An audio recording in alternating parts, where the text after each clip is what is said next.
So this is now Tariq Samad. Yeah. Hi, thank you for the invitation to come and speak. Glad to be here. I thought I'd tell you a little bit about Honeywell, of course, but also go into some of the issues that in the course of my experience with the company I've seen, encountered, and I think it's not just a matter of, I'm not even sure if does that work? We'll just put it in here again. That's good, yeah, there you go. Good enough. Is it on? Okay, yeah. About how research translates into practice in the corporation, and a lot of the remarks are of course specific to Honeywell, but I've tried to put in some more general considerations too. So I'll start by giving you an overview and then spend just a few slides on just some tools and processes that companies use to help them get from research to products and to solutions, to commercialized products and solutions, and what's really involved in that process. It's of course a very complicated picture overall, but I've just tried to pull out a few things to show you. And then my background and the area I've done most of my work within Honeywell is in advanced control. And I think of advanced control actually as one of those disciplines that has benefited tremendously from applied mathematics. So I wanted to give you some more specific discussion about advanced control and how in that area have we been able to take research to practice and applied math to practice. And those are, in that part we'll be having giving some general thoughts, and then there's a specific case study I wanted to get into in just a little level of detail, which is actually a new area that Honeywell has made a business out of, and it came from some insights that are really applied mathematical insights. And it's really, in my experience, one of the first times that organically we have gone into some completely new area for us. But the process was not straightforward, and it was not just a matter of saying, hey, here's a cool new theory, here's how we can apply it, here, let's do a few cases, it works, we have a business. It actually took a lot longer, a lot more was involved, a lot of it was not just research. But then in the course of doing that work, many other opportunities arose for applied math and science as well. And then some concluding remarks, including some surveys, and I came across, and many of you may have seen it already, somebody at work pointed me to the 2012 SIAM survey on mathematics and industry, so I have pulled out a few charts from there that I thought might be interesting for the audience. So Honeywell is about a $40 billion annual sales company. It's a very decentralized corporation, and it's run as 3 separate business groups. So in that sense, for example, it's actually quite different than IBM in a sense, or than Boeing. Those of course have large business groups as well, but they have a central organization, a large central organization too. Honeywell has a very light central organization. In particular, it does not have a central R&D organization, unlike these other companies. And that has pros and cons, and I'll mention some of those later. So the largest business group is aerospace, and we do jet engines for regional jets and military aircraft. We do flight controls and avionics systems, landing gear, a lot of environmental cabin control systems for airplanes, and many other things as well in that area. Also within that business actually is Honeywell's turbocharger business. So we are also the largest maker of automotive turbochargers in the world, and that's been a really booming business recently with the emphasis on fuel economy and emissions reduction, and the case study I talk about will relate to that. I'm from the automation and control solutions business, which includes our thermostats, which is perhaps what Honeywell is most known for, at least in the US, as well as building management systems, industrial control systems, also a number of other equipment that we've become the biggest or the second biggest in some industry sectors through the result of acquisitions, and I'll share some more about those in the next slide or two. And then lastly, performance materials and technology. So this business has 2 parts to it. There's sort of a chemistry and chemical engineering business, and there's a industrial control business. The industrial control business actually used to be part of the automation and control solution business until quite recently, but now it's part of this other business. And there's obviously a lot of research, a lot of applied math in all of these areas, but in part because we don't have a central R&D organization, we don't really have a group that would call that we label as applied mathematics. The groups tend to be more specific to the business needs. Some of the things that we tout about Honeywell in the sense of sort of here's where we contribute to society are in areas such as energy efficiency and clean energy. So we hired some consultants and who did some study, and this third-party study concluded that by immediately and comprehensively adopting existing Honeywell products, the U.S. could reduce its energy consumption by 25%, which is of course a huge number.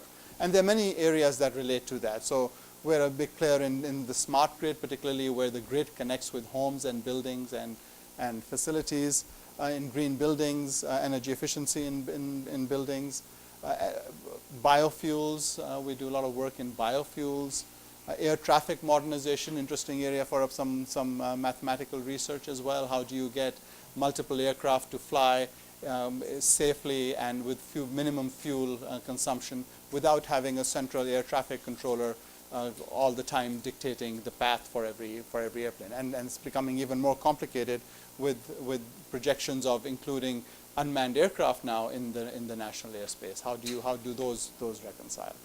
Low global warming refrigerants. New cars will be coming out with new global warming refrigerants that are invention from Honeywell. I mentioned fuel turbochargers. So turbochargers are these complex mechanical devices. There's a lot of fluid dynamics computation, CFD computations involved there. So we have a lot of applied mathematicians in that group too. And industrial process efficiency. I think I forget the exact numbers, but something more than 80% of all the largest oil refineries in the world use Honeywell controls, for example, and probably more than that. In fact, virtually all of them use Honeywell catalysts and Honeywell process technologies, all of which help improve energy efficiency in that sector. Every company has some slogan that it adopts, and one of Honeywell's slogans is "Great positions in good industries." And the insight behind this is that you, as a company, want to grow at faster than the GDP is growing, right? Or even in a global sense, what the global GDP is growing. So you want to be in an industry that grows faster than average. And so you want to pick these good industries. There's no point in being in an industry that's growing worse than average, because it just gives you a headwind rather than a tailwind. And within those industries, you want to be the best, right? So that's what the company strives for, and a lot of what the new businesses it has gotten into over the last several years has really been motivated by this very serious attempt to identify what are the good industries for the future. Okay. So most of these I may have mentioned, but for example, fire protection and first responders. So we are now, for example, the largest maker of personal protective equipment. These include the suits that firefighters wear, the gloves they wear. It also includes steel-toed boots, lab glasses, and this was identified as really a key need down the road. And so we went and acquired companies that made us number 1 or 2 in that space. Scanning and mobility is another such example. We had no presence in this area until recently. Now I believe we're number 2 in this area. So handheld barcode readers, the devices that UPS people use when they go to homes to deliver packages. That's Honeywell equipment now, and various other things as well, some of which are listed here. Some sort of past successes from this sort of by adopting the slogan, or in some of these cases, of course, these successes predate the slogan itself, but at least retroactively, it seems like we've been in the right industries for quite some time. So we developed the first autopilot flight controller that was sorry about not figuring this out too quickly. In 1914, the first commercial weather radar systems, the first business jet turbofan engine, and we're leader in gas detection, fire systems, personal protective equipment, as I mentioned, a bunch of others here as well. The Honeywell technology is used to produce more than 60% of the world's gasoline.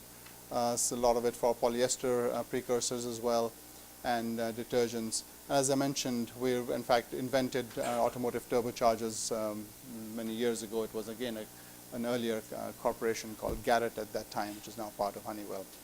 And this, as I said, it's been a very successful business recently.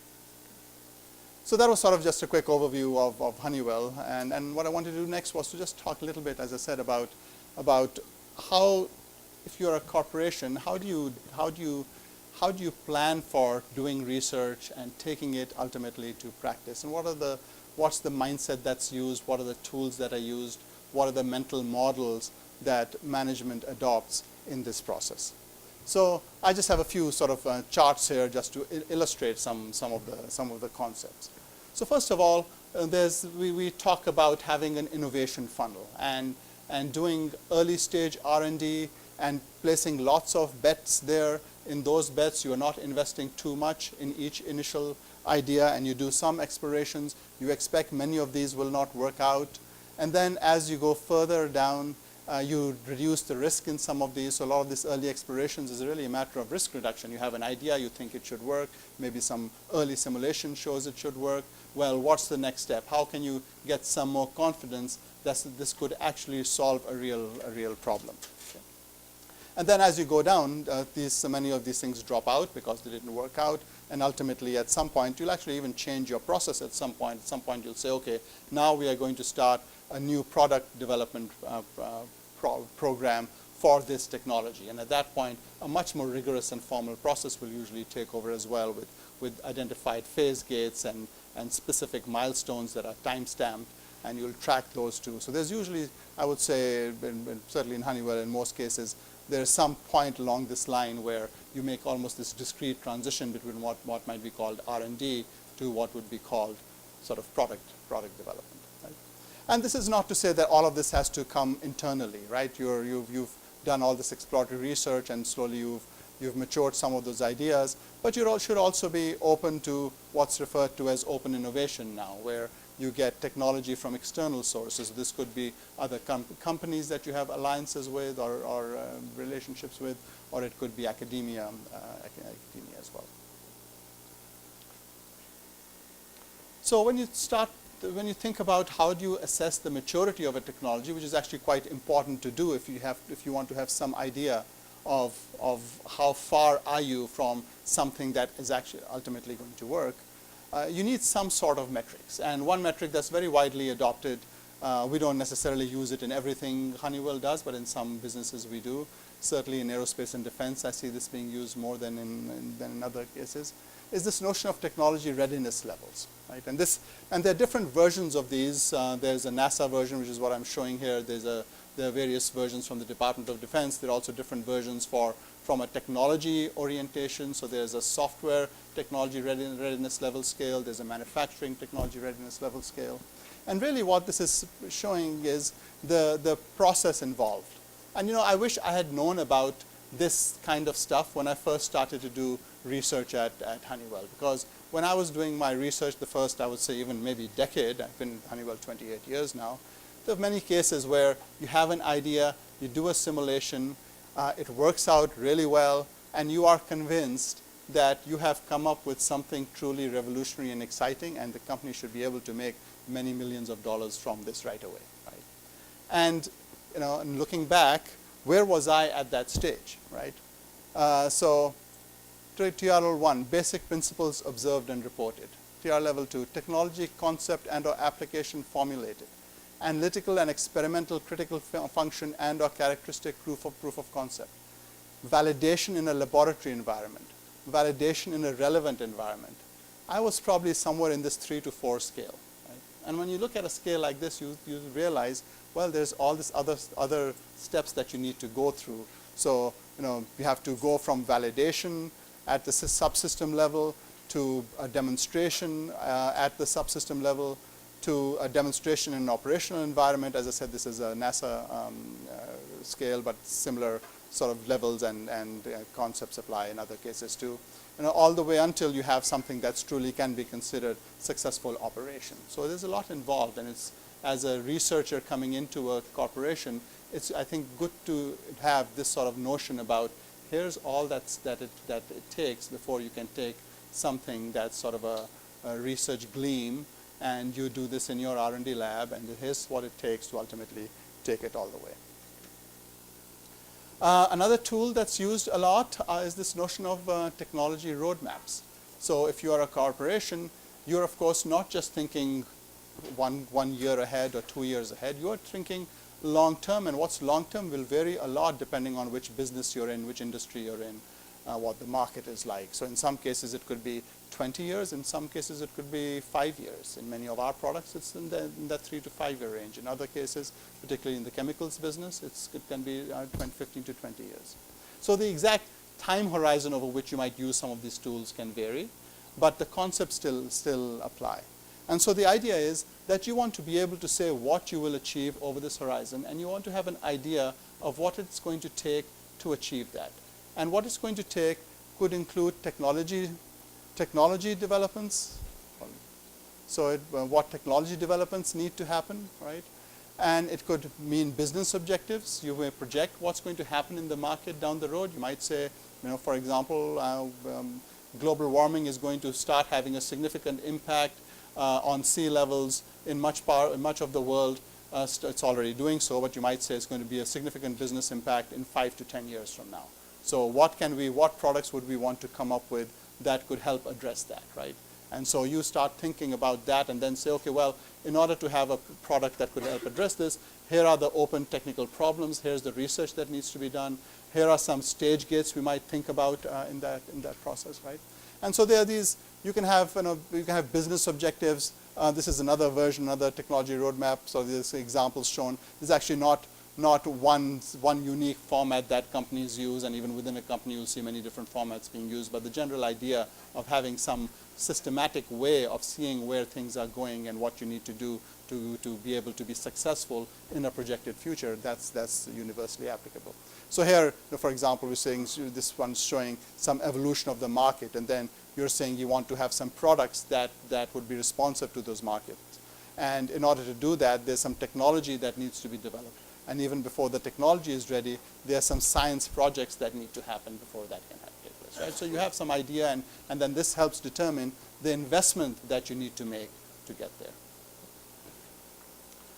As I said, I pointed out a significant difference between the IBM and Boeing, for example, and Honeywell, and the lack of a central R&D group.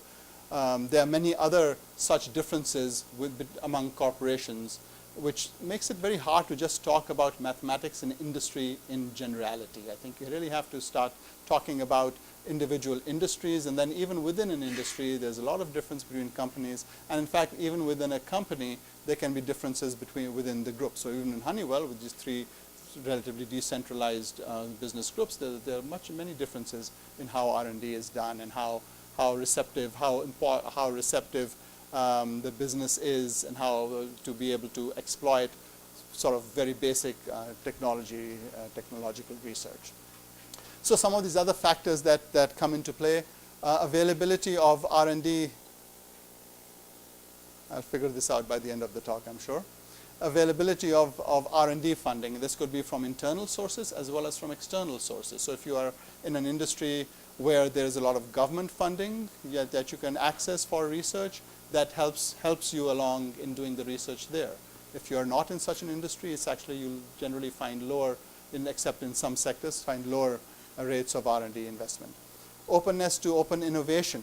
That's really, in many cases, it's a matter of corporate culture. Just how open are the networks? How much do you engage other companies or engage universities in collaborations? And when companies talk about technology forward versus market back.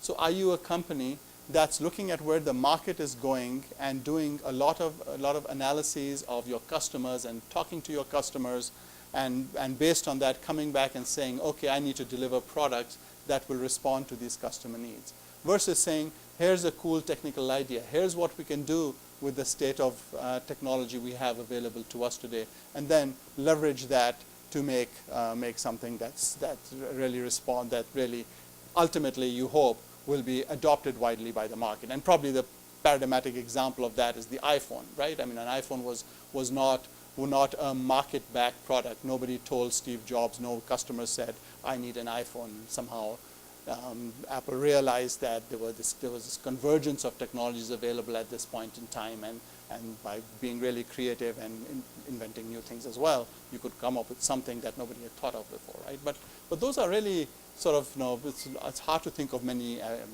cases like that. In many cases, you're really trying to understand what your customers' pain points are and developing technologies appropriately. And as a R&D person, you want to be involved, at least in companies like Honeywell, you want to be involved in that process of identifying what customer needs are, and that interaction with customers is very important for anybody coming into an R&D organization. Well, I wouldn't say anybody necessarily, but there's still a role for somebody for a mathematician who goes off in his cubbyhole and comes up with something that then can be applied. I would like to think at least that there's a role for that sort of person in industry as well. But in most cases, you really want to have access to that market and be able to. That also gives you an insight into the corporation that you work for as well. Okay, then I want to just sort of be more specific and talk a little bit about advanced control. And I've already sort of been sort of, I think, giving you sort of the subtext of it's not just technology, it's not just research. There's the broader context in the corporate world that you have to be sensitive to in doing your research and taking it forward. And of course, in the case of advanced control, there are many such areas. So control a control algorithm doesn't work by itself. The right control algorithm depends on what sensors and actuators are going to be available for that system. What's the computing platform? What sort of understanding do you have about the system that you're trying to control? How good a model do you have for it? There's the issue about the domain. Who are the people who are going to have to use this stuff, and how you actually take something and take it to product, and what's the value chain involved? And I'll talk about that a little bit. Right? So the general message here is you can't just think of if you're a applied mathematician coming into a controls group. It's not enough just to think about the applied math involved. You have to think about it in the context of the application domain as well.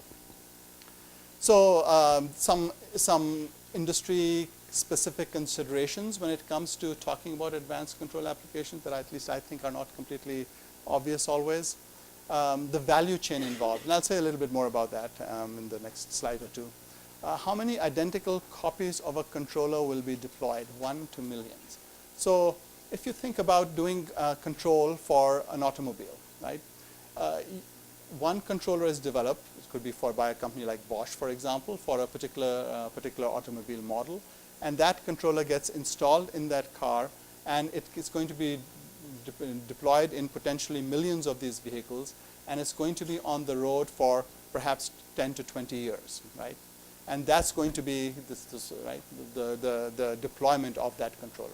You contrast that with something like a control system for an industrial plant, which is really sort of, I would say that's the industry where we've seen most uptake of advanced control, oil refineries, chemical plants. Every controller is unique in those cases. And not only is every controller unique, but the controllers can be updated and adjusted. There's a control engineer on site in a refinery whose job it is to make sure it's running well, right? So this affects dramatically how easy it is to do something that's innovative, experimental. There are regulations involved. Regulatory authorities are very different in these cases, right? So this sort of perhaps simple idea of thinking about is it one or is it going to be deployed many times actually has very profound ramifications on everything, on starting from the research end. How difficult or easy is it to adjust a control algorithm after it's been deployed? So of course it's very hard in the automotive case. It means having to do a recall unless we figure out how to remotely change ECU code and do that in a reliable fashion. What variety of conditions will be encountered in practice? If something is running in an unconstrained environment versus a constrained environment, obviously you had the validation is that much harder to do. Is the application safety critical or not? One of the I think one of the newest areas where we're seeing a lot of interest in advanced control is biomedical devices. Right? that's a safety critical area. Even in some chemical plants, it's safety critical. In other cases, such as a building control system, it is much less safety critical. So we, for example, have deployed an adaptive control algorithm now for buildings that is done remotely, right? It would be very hard to do something like that for a pacemaker. A related issue, what regulatory and certification requirements must be addressed, and what is the expected lifetime of the application, right? So control is used in many industries across the board, in many new industries as well as many traditional ones as well, and they all differ in many of these areas, and that's why just being an applied mathematician or a control scientist, it's usually not enough if you are looking to make an impact in a particular industry. For example, in our industrial control business, when we hire control engineers, we usually look for chemical engineers that have a control background rather than, for example, somebody with expertise in dynamical systems, and then try and teach them about chemical engineering. So I mentioned value chains. So the notion here is that there are steps involved and different organizations involved in taking some idea from, and I'm not even talking about the transition from research to practice. I'm just talking about the algorithm, getting it implemented, installed, and operational. Right? So, and I have an example here, and these are very sketchy examples, and it's very simplistic, in fact, to just think of aerospace as one thing and the process industries as one thing, but nonetheless, we'll do so here. So you could be an algorithm. Let's take the process industry one. You could be an algorithm developer, and you may be, and you could develop an algorithm in your university, or it could be within the in-house R&D organization of the company as well. Right? Well, if you develop the algorithm, you are probably not the best person to actually deliver the code for the algorithm. So usually it'll be somebody else who will implement that algorithm. And the implementation of that algorithm, the organization doing that, in many cases, will not in fact be the same company or organization that's delivering the control system to the customer. Right? So that control system supplier is a company like ABB or Emerson or Honeywell or others as well. And they'll, in many cases, of course, in all cases, they have their in-house control groups as well, but they're open to controls from other groups as well. They, in fact, integrate third-party control software from other companies too. And then this control system supplier is often not, in fact, specified by the oil refinery. It's something that's negotiated with the EPC, the Equipment Procurement and Construction Company, and this could be a company like Bechtel or Fluor or Foster Wheeler or Samsung Engineering here in Korea.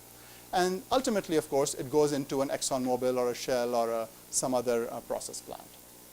So if you're doing the work and coming up with this new algorithm, what you have to think about is you have to, in a sense, sell your algorithm to, first of all, to the organization that's going to be implementing it. But that's not the organization that's going to truly benefit from it. The ultimate beneficiary is down the road over here. So having this in mind, and this again varies from industry to industry, and is a similar analogous simplified value chain for aerospace here too. And having an appreciation of that is quite important if you're somewhere up here on the R&D side doing some algorithmic research or some analytical research.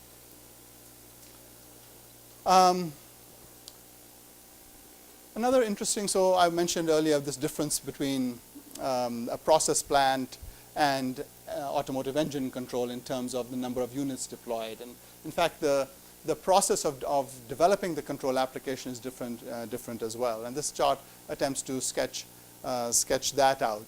So it's in the engine control development process, you start with an engine. You're given an engine and a desired performance. And you start with that, and then there's a lot of steps involved. In the case of a paper machine, so the particular process industry example taken here, you in fact, as a control developer, you don't start with the paper machine. You start with developing the control package and the control template, and ultimately it gets specialized to a particular paper machine. Right? So again, these differences affect things. We heard the term "so what" before in the Boeing presentation. I think this is really an important phrase to keep in mind if you are a researcher. So what isn't it'll get me a nice paper. So what isn't I can show a nicer simulation. So what is something that matters to the customer. And of course, in many cases, it's not even clear who the customer is, as we saw. So benefits of advanced control are typically things like this. Accelerated development time. In fact, we often don't even think of that as a primary benefit of doing research in advanced control and applied mathematics applied to advanced control. But in fact, as you'll see, this is really a key benefit. Enhanced insight or simplified development process. So you may be able to simplify how work is being done in the customer's case by advanced control. System performance in normal or off-nominal operating conditions. Reliability and fault tolerance. Even reduced cost of hardware is a reason to use advanced control in some cases. There are cases where we've been able to show that you can remove sensors from a system by replacing them with a better control system, and that sensor cost is a very, very high cost. And this has all to be done in the context of what are today's solutions and alternatives, and what's the business and technical environment. To what extent can these improvements be justified in terms of as an investment. So we've done this, of course. We do a lot of advanced control in Honeywell. All the advanced control is something that's deployed in all three of our business groups, the ones that I mentioned before. And we, a few years ago, did this exercise about trying to figure out, well, what has advanced control really done for us and our customers? Again, in criteria that truly matter from a society and industry perspective. So, and these are pretty impressive numbers, some of these. So, in oil refining, petrochemicals, oil and gas, with advanced control, 2 to 15% higher production you can achieve. Just with advanced control, so in this particular context, advanced control excludes optimization at a higher level, but unit level advanced control, you get $1 a barrel benefit from it, which is huge, right? As a refinery, you may be producing hundreds of thousands of barrels a day, and so that's really quite dramatic. 5 to 20% reduction in energy consumption. Pulp and paper, 50 to 80% lower calibration time, which is a huge benefit, rather than adopting this model-based advanced control design ideas.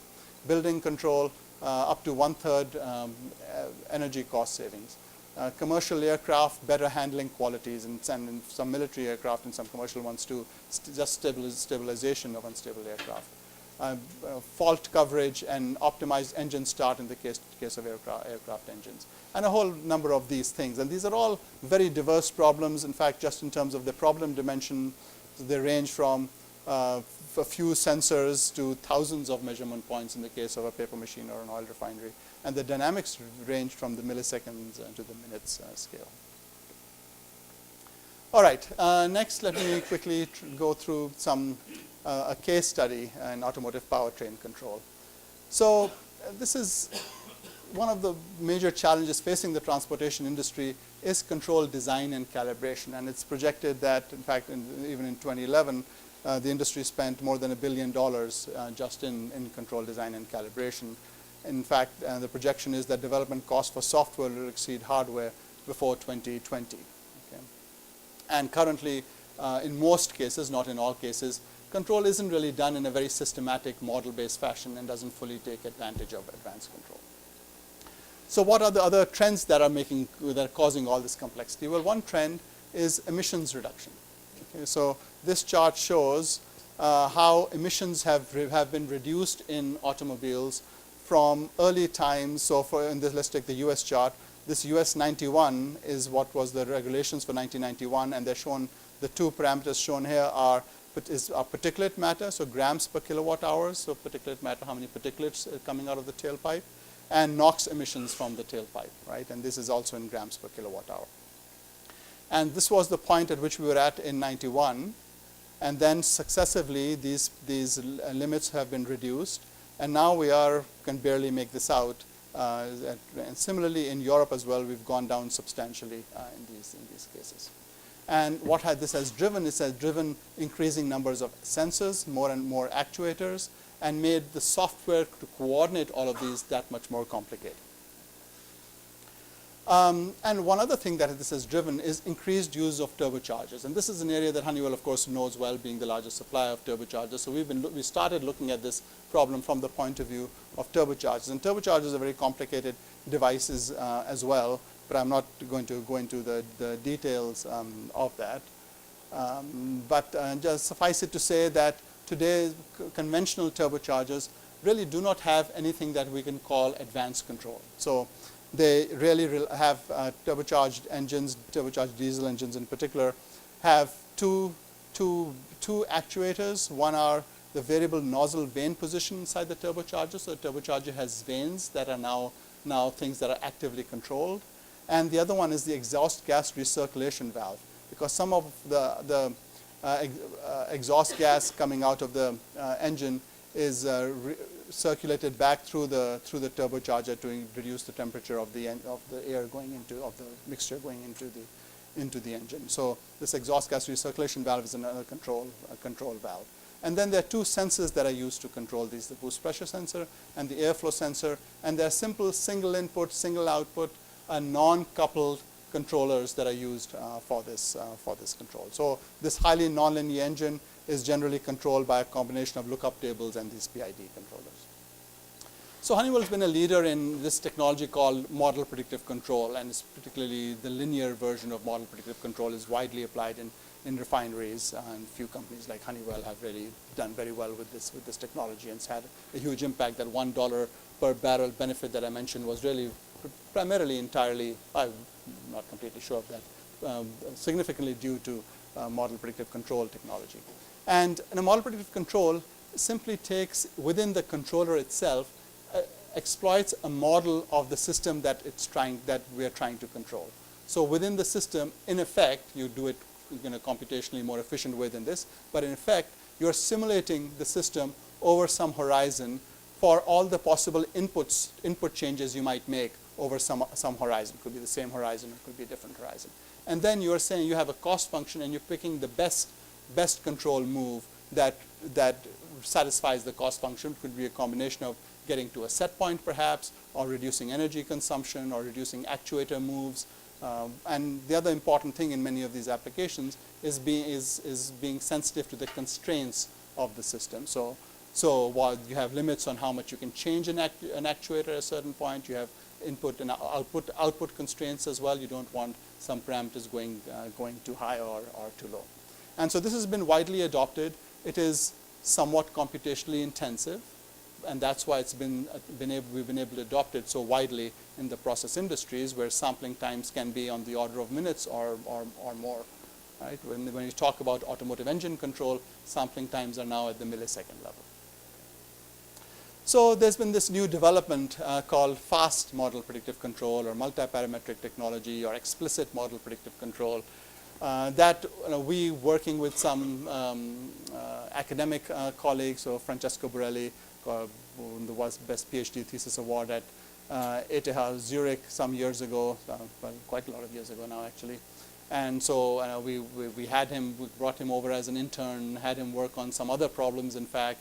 Then we started thinking about automotive control, and we said, well, the time is ripe for bringing advanced control, and here's a technology that we think can put all this complexity of model predictive control inside an ECU in a car. And of course, it's not enough just to do even linear model predictive control. An engine is truly a nonlinear piece, and the applied math development here is really sort of figuring out that being able to take this nonlinear space and tessellating it and getting to the point where you can have separate controllers that are designed offline for each of those, and then online you do effectively the same thing as model predictive control in a smooth way as you go over the state space. So we developed this. It actually didn't take that long to develop this once we had this insight. And then we said, hey, we have a tool. We can go to customers. We can get on test cells, in engine test cells with customers. And we went to a few customers and we showed them what we could do. And I'm not going to go over some of these initial results that we had, but we were able to show that you can really do things that you simply are unable to do today with the control schemes that you have adopted. And so we said, if you have a NOx sensor, you can use NOx as a set point. You can be able to optimize these things together. You can make sure that fuel economy is being minimized while you're doing this. And you can see the contrast between how you do things now and what you can do today. And really, customers were truly all very, very excited. And at that point, and this was maybe not even a year after we started this work, probably 6, 8 months, I hard to remember exactly now. We actually thought from the point of view of technology development, we were effectively done. We had come up with something truly novel. We had developed it in a prototype. We had even demonstrated it in a test cell at multiple engine manufacturers or automotive companies. But then, and the customers were really excited. They said, we've never seen something like this before. It takes us 6 months to do what you've done in 2 weeks. Right? But then as we had more discussions, all of a sudden other questions start to come up. So customers start to ask, well, this is how we do things now. We are not going to hire a bunch of PhDs in control and remove all our people. And so what does this mean for our current process? How are we going to really be able to use it given our structure, given our system, given how our industry works?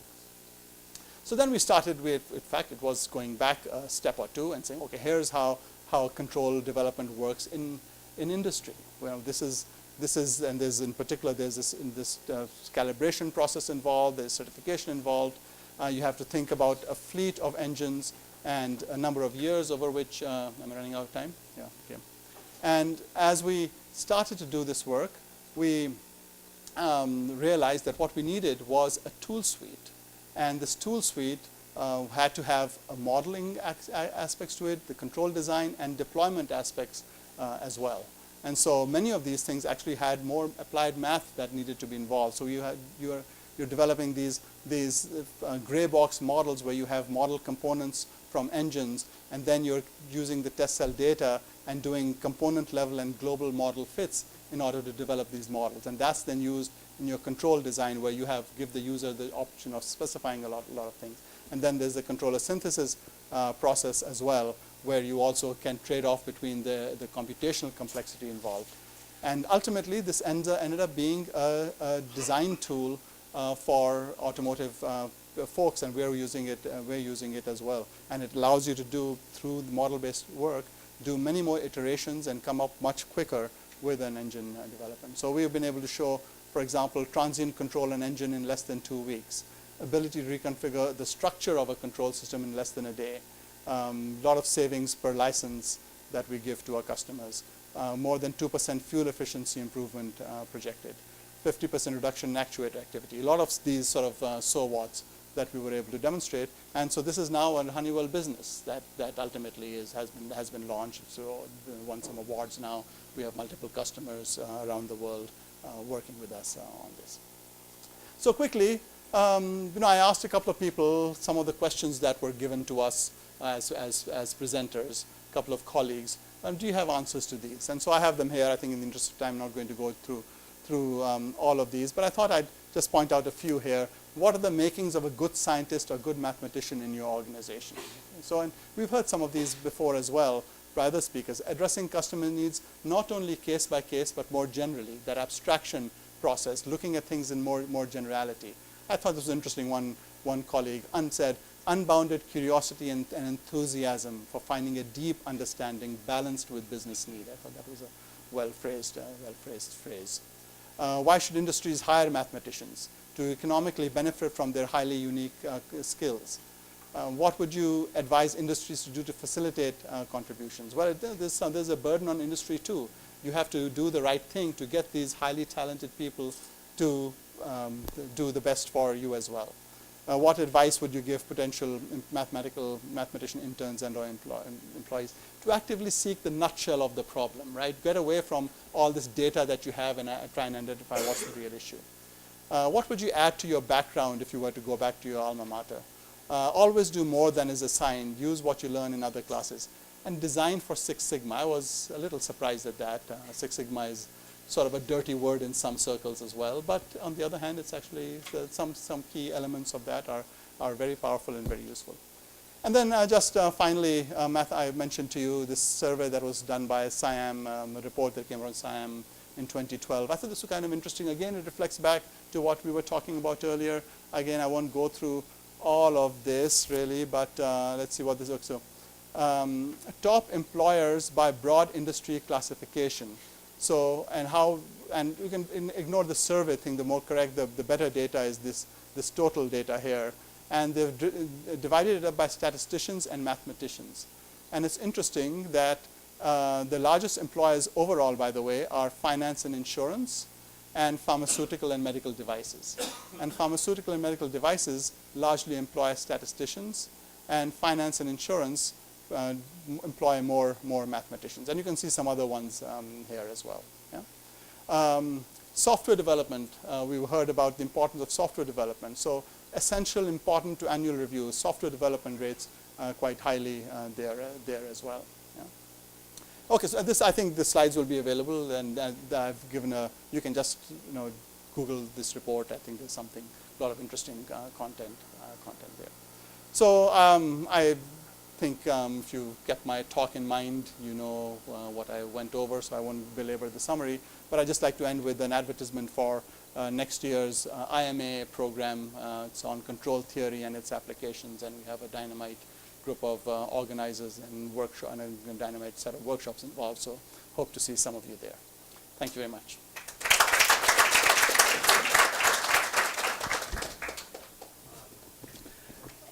A really quick question, yeah. Yeah. For you and partly for Jeff Davis and Richard Sharp and Laura Larati, in your categories of data when it was hiring, that was 10 years ago. Is there a category you would add to that, and what would you call it? So, like data science or big data. Yeah. This is Customer analysis, I don't know, something. So this is 2012, by the way. Although this report also has a comparison, this might be interesting to see. Maybe this would, a comparison with 1996. Is that? I agree that it is 2012 and it's compared with the study report. If you look at table 2, it says from 2004 to 2008. Okay, yes, top employers 2004, right? Yeah. Well, here a totally different category. Yeah. Just very rapidly growing. That's true. I think. But what is big data a lot more than things that are listed here already? Yeah.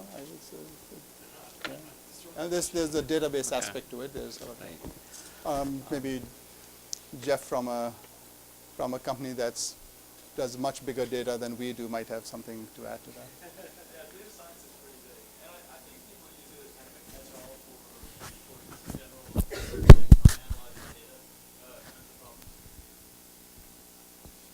Okay. Okay. So since we are getting a little behind.